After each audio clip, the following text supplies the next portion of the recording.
Barney Clark is alive on a man-made heart this evening after nearly dying before doctors got a chance to implant it. His own heart was so diseased it nearly stopped last night, forcing surgeons here to operate almost 12 hours earlier than planned. For 3 years, this 61-year-old dentist has suffered from cardiomyopathy, the progressive weakening of the heart muscle. His heart was really not pumping. It was just almost quivering. Last night, surgery began just before 11:30.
For the first time, a living heart was cut out to be permanently replaced by an artificial device. This one, 2 plastic and aluminum spheres attached by a piece of Velcro, the Jarvik 7 heart, named after its developer, Dr. Robert Jarvik.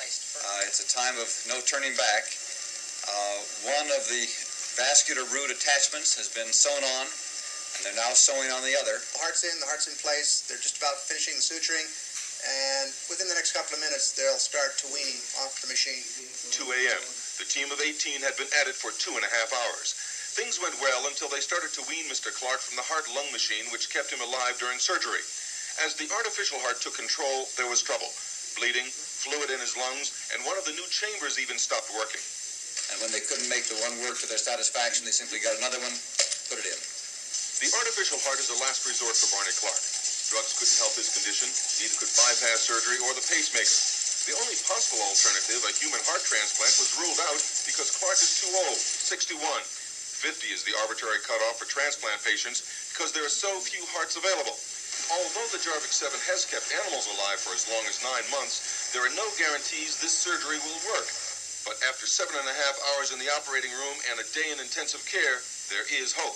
It was a very touching experience to see him this morning nod his head, recognize his wife, move his hands, his feet, say that he wasn't in pain. He has a blood pressure equivalent to an 18-year-old man. This operation costs about $50,000, $9,000 for the heart alone. Most of it will be paid by the hospital. The Jarvik 7 and the average natural heart weigh the same, just under a half a pound. Compressed air makes this heart beat and electricity keeps it going. The power console weighs 30 pounds, but it can be put on a portable cart, which means Barney Clark might not be bedridden the rest of his life. But he will be permanently tethered to a machine with 6-foot tubes. Dr. Clark's wife is in Salt Lake in seclusion, but his son in Seattle did talk about his father and the operation. So as I thought about why Dad chose to have this done, I think that probably there are 2 factors. One is the fact that there really was not another satisfactory option.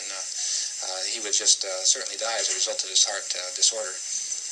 But as I talked to him, and I sincerely believe this is true, I think that he he felt that as a result of his illness, I think he was hoping that there would be something that could be, some meaning, some purpose to it. Experts here say the next 3 days are crucial for Dr. Clark and his new heart as he comes off of the respirator. While both continue to do well, scientists here say his new heart is primitive. And despite its initial good performance, they say there's not enough evidence to conclude that a total artificial heart is the future for terminally ill heart patients. George Strait, ABC News at the University of Utah.